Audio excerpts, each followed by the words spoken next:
सरोकार। नमस्कार, मैं हूं मयूरी श्रीवास्तव। आप देख रहे हैं प्राइम टीवी। वक्त हो गया है शहर शहर खबर खबर का। तो रुक करते हैं खबरों की ओर। बता दें कि नई दिल्ली के संसद भवन की तर्ज पर उत्तर प्रदेश में भी नया विधानसभा भवन बनाया जाएगा। बताया जा रहा है कि पूर्व प्रधानमंत्री अटल बिहारी वाजपेयी की जयंती के अवसर पर 25 दिसंबर को नए विधान भवन की आधारशिला रखी जा सकती है। साथ ही दारुल-शफा और आसपास के क्षेत्रों को मिलाकर नए भवन का निर्माण होगा, जिस पर करीब 3000 करोड़ रुपए की लागत आने की उम्मीद जताई जा रही है। तो देखिए, नए संसद के बाद अब यूपी विधानसभा नया बनाया जाएगा। नई जानकारी सामने आ रही है, जिसे 25 दिसंबर को इसकी नींव रखी जा सकती है।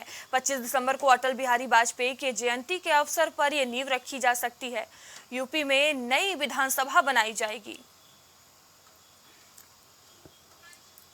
और इस खबर पर अधिक जानकारी के साथ हमारे सहयोगी विवांशु हमसे जुड़ चुके हैं। विवांशु, देखिए, नए संसद भवन के बाद अब यूपी में नई विधानसभा बनाई जाएगी। क्या कुछ पूरी जानकारी इसको लेकर?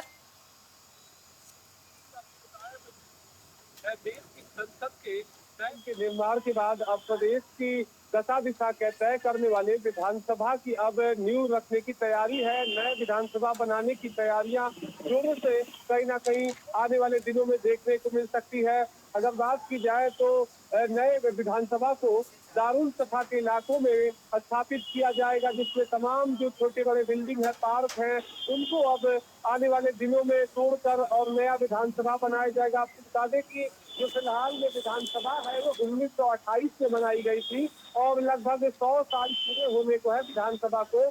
और अगर बात की जाए तो नए विधानसभा में पूरे हाईटेक तरीके से डिजिटल तरीके को ध्यान रखते हुए डिजिटल क्रांति के तहत पूरी हाईटेक विधानसभा बनाई जाएगी और लगभग इसमें 3000 करोड़ की लागत अनुमानित है। अगर बात की जाए तो 2023 और 2024 के बजट सत्र में टोकन अमाउंट के तौर पर 50 करोड़ रुपए आवंटन भी बजट में देखने को मिला था। वहीं अगर बात की जाए तो नए विधानसभा की आधारशिला देश के पूर्व प्रधानमंत्री भारत रत्न अटल बिहारी वाजपेयी की जयंती के दिन कहीं ना कहीं तय की जाएगी और उस दिन आधारशिला रखी जाएगी। इसी क्रम में आपको बता दें कि दारुल सफा के आसपास इलाकों में बनाया जा रहा है। आमतौर पर अगर देखा जाए तो जो फिलहाल में विधानसभा है उसमें जाम जैसी तमाम समस्याएं देखने को मिलती है। और अगर बात करें तो प्रतिबंध पर अगर देखें तो प्रदेश में 403 विधानसभा है और आने वाले दिनों में अगर कुछ नए विधानसभा बनाए जाते हैं प्रतिबंध के बाद से, तो इस विधानसभा में सदन की कार्रवाई नहीं चल सकती है। इसको देखते हुए अब अगर बात की जाए तो नए विधानसभा का निर्माण कार्य 25 दिसंबर के बाद से शुरू हो जाएगा। और बात करें तो बजट में भी इसको एक स्पेसिफिक अमाउंट दिया जाएगा। और अगर बात करें तो नए विधानसभा बनाने की वजह ये है मयूरी कि लोक भवन अब विधानसभा ठीक अगल बगल है और जाम की समस्या आए दिन देखने को मिलती है। हजरतगंज जो कि प्रदेश का दिल है और वहाँ जाम की समस्याओं से भी निजात मिलेगी और एक नई इमारत मिलेगी जिससे जो तमाम बिजली की दिक्कतें हैं या इमारत में कहीं ना कहीं छोटी मोटी दिक्कतें जो आती रहती हैं उससे निजात मिलेगी। वहीं अगर बात की जाए तो योगी सरकार का लक्ष्य है कि 18वीं विधानसभा का एक सदन की कार्रवाई नए सदन में चलाई जाए, यानी कि 2027 से पहले लोग विधानसभा चुनाव से पहले विधानसभा बनकर तैयार हो जाएगा। देखने वाली बात ये होगी कि इस काम को कितना जल्द सरकार की तरफ से पूरा किया जाता है। विवांशु, इसको लेकर यूपी विधानसभा अध्यक्ष सतीश महाना ने क्या कुछ कहा है? जी बिल्कुल, विधानसभा अध्यक्ष सतीश महाना की तरफ से कहा गया है कि विधानसभा जो फिलहाल में संचालित जहां से की जाती है विधान परिषद और विधानसभा जहां से चलती है वो एक पुरानी इमारत हो गई है। 1928 में इसका निर्माण हुआ था अंग्रेजी हुकूमत के दौरान। और अगर बात की जाए फिलहाल में तो अभी अगर देखें तो ऐसी तमाम इलेक्ट्रिक की शॉर्ट सर्किट हो या बात करें तो जो इमारत है फिलहाल विधानसभा की उसमें अधिकांश कई हिस्सों में बिल्डिंग जर्जर होने की भी शिकायत हुई, इसकी लगातार मरम्मत होती है। अगर बात की जाए इस बार का जब बजट सेशन हुआ तो विधानसभा के अंदर में एलईडी स्क्रीन लगाई गई, हाईटेक किया गया, मगर विधानसभा में जितने सदन के सदस्य हैं उस आधार पर कहीं ना कहीं छोटा होता है और जिस वजह से जो प्रदेश के अलग अलग आगंतुक कहीं ना कहीं सदन की कार्रवाई देखते हैं उनको जगह नहीं मिल पाती है। और तमाम ऐसे आयोजन है जिसमें विधान परिषद और विधानसभा के सदस्य एक साथ बैठकर और किसी मुद्दे पर चर्चा करते हैं, उसके लिए व्यवस्थाएं नहीं है विधानसभा में, जिसको देखते हुए सतीश महाना की तरफ से ये अब जानकारी दी गई है जी। कि नए विधानसभा की आधारशिला 25 दिसंबर यानी कि भारत रत्न अटल बिहारी वाजपेयी जी की जयंती पर रखी जाएगी।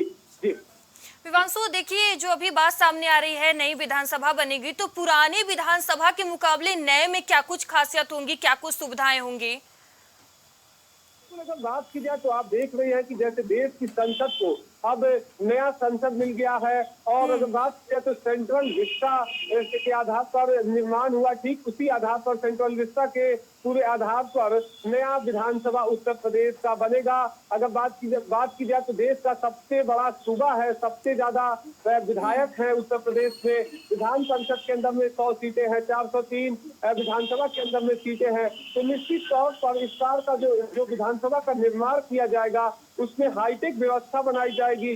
साथ ही साथ चर्चा के लिए विशेष तरह का कॉन्फ्रेंस रूम बनाया जाएगा और सदन के लोअर हाउस, अपर हाउस यानी कि विधानसभा और विधान परिषद के जो तमाम सदस्य हैं वो एक साथ बैठकर और किसी चर्चा में भाग ले सके, इसकी पूरी कहीं ना कहीं व्यवस्था की जाएगी। और डिजिटलाइजेशन के दौर में जिस आधार पर एलईडी स्क्रीन और तमाम जो सुविधाएं हैं डिजिटल क्रांति के तहत वो भी इस विधानसभा में देखने को मिलेगी। और बात करें तो ये विधानसभा पुरानी विधानसभा से काफी हाईटेक होगी नए युग को देखते हुए। जी विवांशु, देखिए विधान भवन की आधारशिला कहाँ पे रखी जाएगी, ये कहाँ पर बनकर तैयार होगा?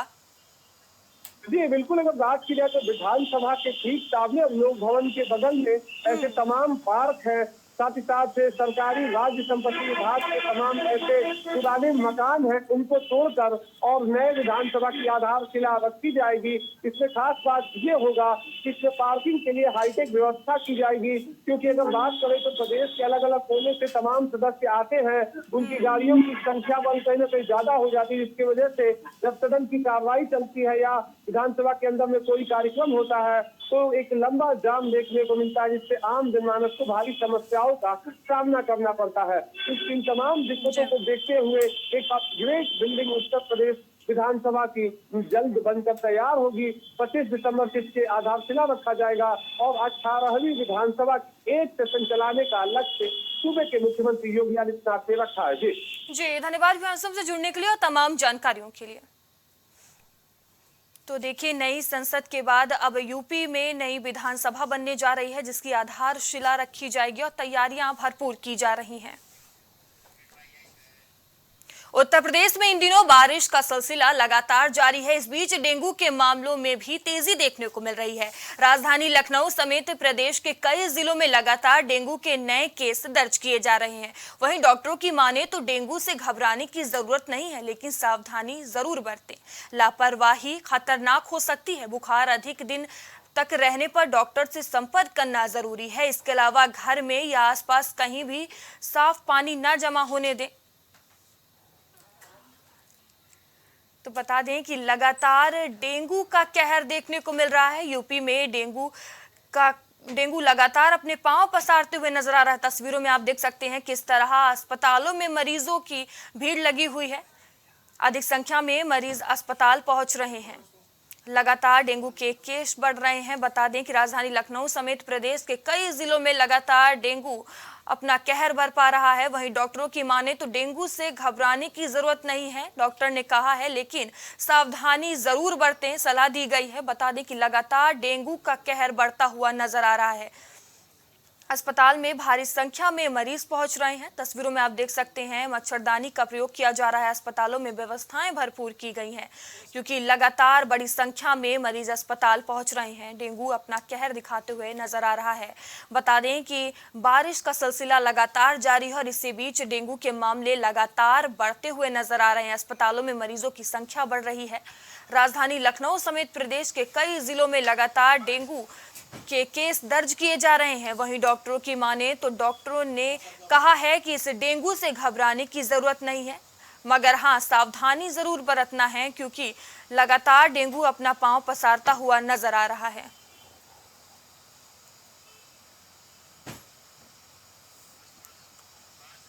वहीं डॉक्टर की तरफ से कहा गया है कि सावधानी बरतें, लापरवाही खतरनाक हो सकती है। अधिक बुखार आने पर डॉक्टर से संपर्क करें। तो लगातार यूपी में डेंगू का कहर देखने को मिल रहा है। लगातार डेंगू अपना पांव पसारते हुए नजर आ रहा है। वहीं डॉक्टर की तरफ से कहा गया है कि सावधानी बरतें, लापरवाही खतरनाक हो सकती है। अधिक बुखार आने पर डॉक्टर से संपर्क करें। तो लगातार यूपी में डेंगू का कहर देखने को मिल रहा है। लगातार डेंगू अपना पांव पसारते हुए नजर आ रहा है। और लखनऊ से हमारी सहयोगी सुहानी हमसे जुड़ चुकी हैं और सुल्तानपुर से आशुतोष हमसे जुड़ चुके हैं। तो सुहानी, सबसे पहले मैं आपका रुख करूंगी। देखिए, लगातार डेंगू का कहर बढ़ता ही जा रहा है। आप लखनऊ में मौजूद हैं, वर्तमान की स्थिति कैसी बनी हुई है डेंगू को देखते हुए? देखिए मयूरी, आपको बात करें तो पूरे उत्तर प्रदेश की तो 16,800 जो है जो मामले हैं डेंगू और मलेरिया का जो है बढ़ता जा रहा है। कहीं ना कहीं कहा जा रहा है कि चरम सीमा पे जो है डेंगू मलेरिया अपना कहर दिखा रहा है और ना ही थमने का नाम है। बढ़ता केसेस जो है बढ़ता ही जा रहा है। और लखनऊ की बात करें तो हर रोज़ 25 से 30 जो है केसेस सामने आ रहे हैं। और आपको बात करें कि जो स्वास्थ्य विभाग की बात करें तो स्वास्थ्य विभाग पूरी तरह से अलर्ट है और स्वास्थ्य विभाग में पूरी हर जो सुविधाएँ हैं वो जितना हो सके उतना जो सरकार पूरी तरह से मरीज को दे रही है। लेकिन बात की जाए, सवाल ये उठ रहा है मयूरी कि आखिर जो डेंगू मलेरिया के जो केसेस है वो इतना बढ़ क्यों रहा है, आखिर इस पर रोकथाम लग क्यों नहीं रहा है, क्यों आखिर बढ़ रहा है? क्योंकि आप भी देख रही हैं किस तरह से जो बारिश लगातार लखनऊ में हो रहा है और जिस तरह से उमस भरी मौसम है, जो फिर धूप हो जा रहा है फिर बारिश हो रहा है, तो कहीं ना कहीं इससे डेंगू मलेरिया के जो केसेस है वो बढ़ने का और खतरा बढ़ते जा रहा है। लेकिन यही बात है कि आखिर जो है इस पर रोकथाम क्यों नहीं रहा, क्यों जो डेंगू मलेरिया बढ़ता जा रहा है। तो इस पर साफ सफाई को लेकर वही हाईकोर्ट ने भी यही कहा है कि नगर निगम को अलर्ट भी किया है कि आप मुझे इसकी हिदायतें दें, आखिर क्यों इतना केसेस बढ़ रहा है, क्या नगर में साफ सफाई नहीं है, क्या उनके साफ सफाई नहीं किया जाता, क्या एंटी लार्वा का छिड़काव नहीं किया जाता, ऐसे तमाम चीज़ों पे जो है हाईकोर्ट ने सवाल जवाब भी किया है। वही बात करें स्वास्थ्य विभाग की तो मयूरी, स्वास्थ्य विभाग में आई एक वार्ड बना है, इसमें तमाम जो है डेंगू मलेरिया के जो मरीज है उनको वहाँ पे शिफ्ट किया गया है। उनकी सारी सुविधाएं लगातार दी जा रही है। लेकिन देखा जा रहा है कि हर रोज़ जो है केसेस बढ़ते ही जा रहे हैं और ये केसेस जो रुकने का नाम ले। वहीं डॉक्टरों का कहना है कि जो आपके लिए मरीजों के लिए आप पूरी तरह से सावधानी बरतें, साफ सफाई करें और कहीं ना कहीं दवाइयों की बात करें मयूरी, तो दवाइयों में कहा जा रहा है कि अगर नॉर्मल आपको बुखार आ रहा है तो एंटीबायोटिक और पैरासीटामोल ले सकते हैं, लेकिन डॉक्टर से हिदायत लेकर ही ये दवाइयों का सेवन करें। तो कहीं ना कहीं बताया जा रहा है कि लखनऊ में जो केसेस है वो चरम सीमा पे है और डेंगू और मलेरिया का जो कहर है अभी भी रुकने का नाम नहीं ले रहा है। लेकिन सवाल इसमें कई ऐसे उठ रहा है कि जब योगी सरकार तमाम जो सुविधाएं दे रही है, बैठकें कर रही है, तो आखिर बीच में इनकी सुविधाएं रुक कहाँ जा रही है? क्या जिस तरह से वार्ड की बात करें तो वार्ड पर आप खुद देख सकते हैं जिस तरह से बारिश होता है, नालियाँ बजाते नालियाँ पूरी उफान पे रहती हैं, तो कहीं ना कहीं इन गंदगियों से जो है मलेरिया और डेंगू के जो केसेस लगातार बढ़ते जा रहे हैं और इस पे योगी सरकार तमाम बैठकें कर रहे हैं, कार्रवाई कर रहे हैं, लेकिन आखिर इनकी जो सुविधाएं हैं वो जमीनी पर क्यों नहीं दिख रही है? ऐसे तमाम जो है सवालात खड़े हो रहे हैं। जी आशुतोष, आपके पास आऊंगी मैं। देखिए, प्रदेश के कई जिलों में लगातार डेंगू के नए केस दर्ज किए जा रहे हैं। आप सुल्तानपुर में हैं, क्या कुछ वहां की स्थिति देखने को मिल रही है और क्या कुछ तैयारियां स्वास्थ्य विभाग की तरफ से की गई हैं? जी बिल्कुल, आपको बता दें, इस समय हम सुल्तानपुर के जिला अस्पताल में मौजूद है। सुल्तानपुर के जिला अस्पताल की व्यवस्था को लेकर हम बता दें, डॉक्टरों की तरफ से तमाम पूरी व्यवस्था की जाती है। कोई भी अगर मरीज है या बीमारियां उत्पन्न होती हैं या बात नजर आती हैं, वहाँ सारी व्यवस्था कर दी जाती है। इसके साथ आपको बता दें, जिस तरह सुल्तानपुर में डेंगू मरीज की संख्या लेके चल रहा है, लगभग 90+ के आसपास चल रहा है और टोटल अभी तक जो जाँच हुई है 4261 के आसपास जो है जाँच हो चुकी है। और सबसे बड़ा कारण इसका ये होता है बीमारी का फैलना। ये बीमारी का जो फैलना होता है, सबसे ज्यादा गंदगी का प्रकोप दिखाया था। अगर जहाँ गंदगी है वहाँ बीमारी है और वहाँ अगर गंदगी बनी रहेगी तो सबसे पास तो वहाँ बीमारी होना है, चाहे वो डेंगू हो, चाहे मलेरिया हो, चाहे टाइफाइड का हो। इसमें तमाम ऐसी बीमारियां हैं जो बुखार से संबंधित जैसे चल रहे हैं, वो कहीं ना कहीं लोगों को परेशानियों का सामना करना पड़ रहा है।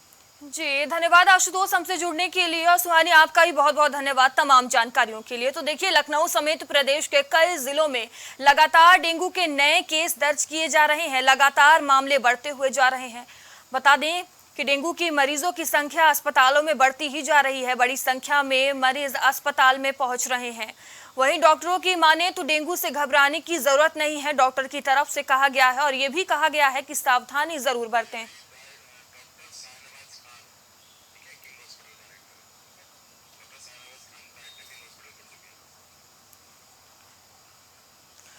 तो इस पर हमारे साथ डॉक्टर शहनवाज खान जुड़ चुके हैं, जिनसे इस विषय पर विस्तार से चर्चा करेंगे। तो डॉक्टर, देखिए, पहला सवाल मेरा आपसे ये है कि अभी डेंगू की वर्तमान स्थिति क्या है, कितनी संख्या में अस्पताल मरीज पहुंच रहे हैं?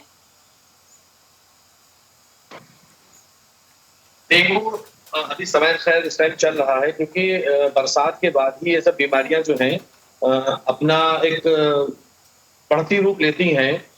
ऐसा नहीं है कि डेंगू के मरीज ऑफ सीजन में नहीं होते हैं, ये सीजन चल रहा है, क्योंकि जब ह्यूमिडिटी थोड़ा सा बढ़ जाती है तो डेंगू के पेशेंट ज्यादा हॉस्पिटल्स आने लगते हैं।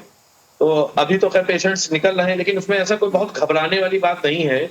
अगर किसी पेशेंट को 2-3 दिन बुखार कंटिन्यू रहता है, हाथ पैर में दर्द हो रही है, वीकनेस ज्यादा लग रही है, तो वो अपने संबंधित चिकित्सक पास जाए और उसको जाकर के अपने पूरी स्थिति से अवगत कराए और इन्वेस्टिगेशन जरूर कराए, क्योंकि कुछ लोग जांच नहीं कराते हैं तो उसके बाद जब उनकी कंडीशन बिगड़ती है तब वो जांच कराते हैं तो प्रॉब्लम ज्यादा बढ़ती है। अगर सही समय पे जांच हो रही है और प्लेटलेट थोड़ा सा कम भी है तो कोई बात नहीं है, वो कंट्रोल हो रहा है। इस टाइम वो कंडीशन नहीं है जिसके लिए बहुत ज्यादा पैनिक हुआ जाए। बहुत ध्यान से सब्र से काम करने वाला है। इस बीमारी का पूरा इलाज मिल चुका है। अभी हमारे चाहे सरकारी हॉस्पिटल्स हो या प्राइवेट हॉस्पिटल्स हैं, अमूमन केसेस ठीक हो रहे हैं। बहुत ज्यादा जो लेट कर रहे हैं, बहुत ज्यादा लापरवाही कर रहे हैं, उन्हीं के साथ में प्रॉब्लम हो रही है। अन्यथा समय रहते जो लोग इलाज करा रहे हैं उनको कोई प्रॉब्लम नहीं होगी। शहनवाज जी, अभी हमने देखा है कुछ सालों में ये डेंगू ज्यादा ही खतरनाक रूप ले रहा है, क्या वजह है इसकी? मयूरी जी देखिए, ऐसा नहीं है। जो मुझे याद है, जो 16-17 के बाद वाला डेंगू था, उस टाइम का डेंगू था, उस टाइम बहुत ज्यादा लोग पैनिक हुए थे और बहुत ज्यादा मृत्यु हुई थी। लेकिन इधर जो भी है, अब कुछ गांव के ग्रामीण ऐसे हैं जहां पर शिक्षा का अभाव है और वो अपने ऐसे गांव में ही किसी डॉक्टर को दिखा दिया और काम चलाऊ दवा ले रहे हैं, उनके केसेस बिगड़ने के चांस ज्यादा हो रहे हैं। जो प्रशिक्षित डॉक्टरों के पास जा रहे हैं, जो सरकारी हॉस्पिटल में अच्छे डॉक्टरों के पास जाके इलाज करा रहे हैं, तो वहां पर ऐसी कोई भयावह कंडीशन नहीं बनी हुई है। वहां पर इलाज भी हो रहा है और सिचुएशन जो है वो कंट्रोल में है। तो शहनवाज जी, क्या कारण होता है कि जो डेंगू के मरीज होते हैं उनके ऑर्गन सिस्टम खराब होते हैं, क्या कारण है इसका? देखिए मधु जी, ऑर्गन्स में तो हम ये कह सकते हैं लीवर पे सबसे पहले अटैक होता है। देखिए, क्योंकि कोई भी बीमारी अगर ब्लड में है और ब्लड जो है वो जाहिर सी बात है ऑर्गन्स को सप्लाई होती है, तो अगर कुछ ऐसे जो इन्फेक्शन है जो कंट्रोल नहीं हो पा रहे हैं टाइम रहते, उन पर असर करता है। खासकर ये लीवर पे इसलिए अटैक करता है क्योंकि हमारी बॉडी में जो लीवर है वो एक तरीके से बॉडी का किचन है, और अगर किचन ही आपका गंदा है तो जाहिर सी बात है घर पूरा गंदा रहेगा, सब लोग बीमार रहेंगे। तो इस वजह से जो है सबसे पहले लीवर पे अटैक होता है। उसके बाद जो लोग गांव से दवाइयां ले रहे हैं, बहुत ज्यादा पेन किलर ले रहे हैं, तो उनकी किडनी पे भी असर हो रहा है। इसीलिए कह रहे हैं कि जो भी ट्रीटमेंट है अगर समय रहते लोग करवा रहे हैं तो मुझे लगता नहीं कि उनके साथ में कोई प्रॉब्लम आ रही है। ये शहनवाज जी, देखा जाए कई लोग कंफ्यूजन में रहते हैं, पेन हो रहा है उसको नॉर्मल ले लिए, तो किस तरह से पहचान की जाए कि हाँ ये डेंगू है? देखिए, अगस्त से डेंगू के पेशेंट बढ़ना स्टार्ट हो जाते हैं और अब क्योंकि सभी लोगों के पास में मोबाइल है और सभी लोगों को भले वो उनके पास एजुकेशन अच्छी है कि नहीं है, लेकिन मैसेज सर्कुलेट हो जाता है, तो थोड़ा सा जागरूकता लोगों में रखी जाए कि ये जो 3 महीने हैं हमारे अगस्त सितंबर के बाद वाले, तो इन महीनों में हम लोगों को जो है थोड़ा सा बुखार अगर आ रहा है और अगर बॉडी में पेन हो रहा है तो तुरंत डॉक्टर से मिल करके प्लेटलेट की जांच जरूर करवाएं, जो कि सीबीसी टेस्ट होता है, उसमें बहुत कॉमन होती है।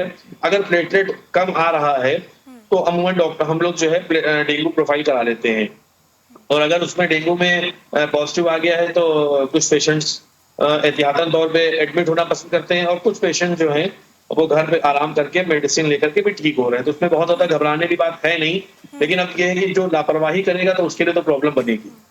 तो शहनवाज जी, ये जो डेंगू फैलता है इसकी संभावना कब बढ़ जाती है, किन क्षेत्रों में अधिक बढ़ सकता है, क्या कुछ लापरवाही से? कुछ शहरी क्षेत्रों में डेंगू के मार ज्यादा इसलिए रहती है क्योंकि वहां पर पानी की प्रॉपर निकासी नहीं हो पाती है। पानी वहां भर गया, वहां पानी 3-4 दिन सड़ने लगा है, वहीं पर जो है मच्छर पनपना शुरू हो जाते हैं। उसके बाद जब ये मच्छर पनपेंगे और इनका अगर पूरी तरीके से निवारण नहीं किया जाएगा, दवा का छिड़काव सही समय नहीं किया जाता है, वहां पर जो है क्योंकि गंदगी हो जाती है, गंदगी में ही मच्छरों का या गंदगी में कोई भी बीमारी आप कह सकते हैं वो ज्यादा बढ़ जाती है। तो गवर्नमेंट को थोड़ा समय रहते भी जो संबंधित क्षेत्र अधिकारी हैं वो अपना अगर छिड़काव कराते रहेंगे तो उम्मीद ये है कि ऐसी प्रॉब्लम इतनी नहीं आएगी। जी, तो डेंगू के खतरे से कैसे बचा जाए, क्या कुछ सावधानी बरतनी चाहिए? देखिए जो अगस्त के बाद के जो मंथ हैं 3 मंथ, उन महीनों में कोशिश करनी चाहिए फुल स्लीव्स के शर्ट पहननी चाहिए, टी शर्ट पहननी चाहिए।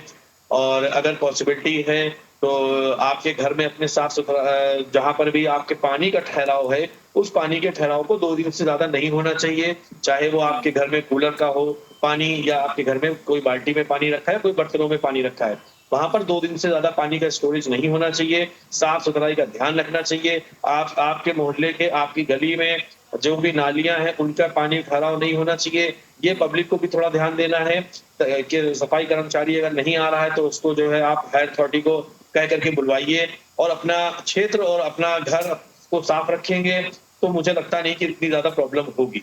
जी, तो देखिए डॉक्टर का कहना है कि डेंगू से घबराने की जरूरत नहीं है, लेकिन सावधानी जरूर बरतना है। तो शहनवाज जी, आपका बहुत बहुत धन्यवाद हमसे जुड़ने के लिए। तो बता दें कि लगातार डेंगू के मामले यूपी में बढ़ते जा रहे हैं। वही डॉक्टरों का कहना है कि इसमें सावधानी बरतना बहुत जरूरी है, क्योंकि लगातार मरीजों की संख्या बढ़ती जा रही है। लेकिन घबराने की बात नहीं है, तमाम दिशा निर्देश यही दे रहे हैं कि सबसे बड़ी बात है सावधानी बरतना।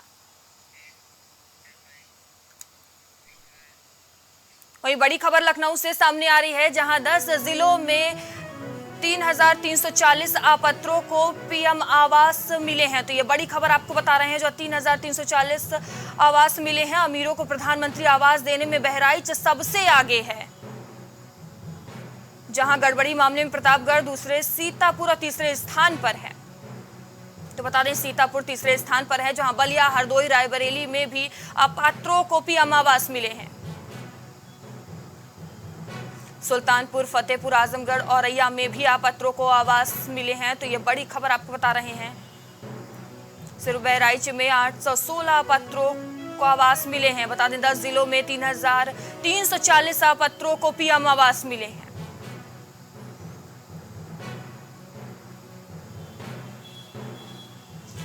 अमीरों को प्रधानमंत्री आवास दिया गया है। गड़बड़ी मामले में प्रतापगढ़ दूसरे स्थान पर है, वहीं सीतापुर तीसरे स्थान पर है। और इस खबर पर अधिक जानकारी के साथ हमारे सहयोगी विवांशु हमसे जुड़ चुके हैं। विवांशु, देखिए, जो योजना गरीबों के लिए लाई गई थी आवास को लेकर, उसके फायदा अमीरों को मिला है। 10 जिलों में 3,340 अपात्रों को पीएम आवास दे दिए गए हैं। क्या कुछ पूरी जानकारी? जी बिल्कुल मयूरी, आपको बता दें कि प्रधानमंत्री नरेंद्र मोदी के महत्वाकांक्षी परियोजनाओं में से एक प्रधानमंत्री आवास योजना, जो कि आमतौर पर प्रधानमंत्री का लक्ष्य है कि जो देश के अंदर में गरीबी रेखा से नीचे जीवन यापन करने वाले लोग हैं, उनको छत दिया जाए। इसी क्रम में आपको बताएं कि देश भर में तमाम गरीबों को आवास मिला है। उसी क्रम में मामला उजागर हुआ है कि उत्तर प्रदेश के 10 जिलों में 3,340 अपात्र अमीरों को कहीं ना कहीं प्रधानमंत्री आवास दिया गया है। और अगर बात करें तो सबसे ज्यादा बहराइच में ये आवास कहीं ना कहीं फर्जी तरीके से दिया गया, जो अमीर लोग हैं। साथ ही दूसरे स्थान पे अगर देखा जाए तो प्रतापगढ़ है, सीतापुर तीसरे पे है, और बलिया, हरदोई, रायबरेली में अपात्रों को भी प्रधानमंत्री आवास दिए गए हैं। सुल्तानपुर, फतेहपुर, आजमगढ़, औरैया में भी अपात्र दिए गए। बहराइच में केवल अगर देखा जाए तो 816 अपात्रों को पीएम आवास से कहीं ना कहीं लाभान्वित किया गया है। इसके बाद जब बात की जाए तो एक सर्वे के तौर पर देखा गया कि किन किन लोगों को आवास दिया गया है। देश भर में सर्वे चल रहा है। आने वाले दिनों में उत्तर प्रदेश के 75 जिलों की सर्वे की रिपोर्ट आएगी। अब देखने वाली बात ये होगी मयूरी, कि तमाम जिलों के अंदर में जो आवास आवंटित किया गया है अमीरी यानी कि अपर सोसाइटी में, जो अमीरी रेखा के ऊपर है, जिनका आर्थिक स्थिति सही है, जिनके पास ऑलरेडी आवास है, तो ऐसी शिकायतों के बाद से अब लेखपाल और साथ ही साथ कागजों को जिम्मेदारी दी जा रही है कि ऐसे तमाम पात्रों को ढूंढें जो अपात्र न होने के बावजूद भी वो आवास की सुविधा लिए हैं। और देखने वाली बात ये होगी कि इन तमाम सूचियां बनने के बाद से किस तरह से कार्रवाई की जा रही है। जो पैसों का बंदरबाट हुआ है, उसमें जो तमाम अमीर लोग हैं जिन्होंने आवास योजना की फायदे फर्जी दस्तावेज के आधार पर लिया है, उन पर क्या कार्रवाई की जाती है या कैसे रिकवरी की जाती है, वो आने वाले दिनों में साफ होगा। जी धन्यवाद विवांशु, हमसे जुड़ने के लिए, तमाम जानकारियों के लिए।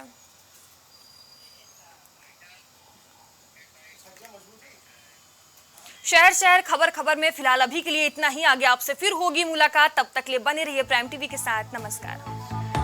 कुछ भाव पुष्प आप देख रहे हैं प्राइम टीवी, सच साहस सरोकार।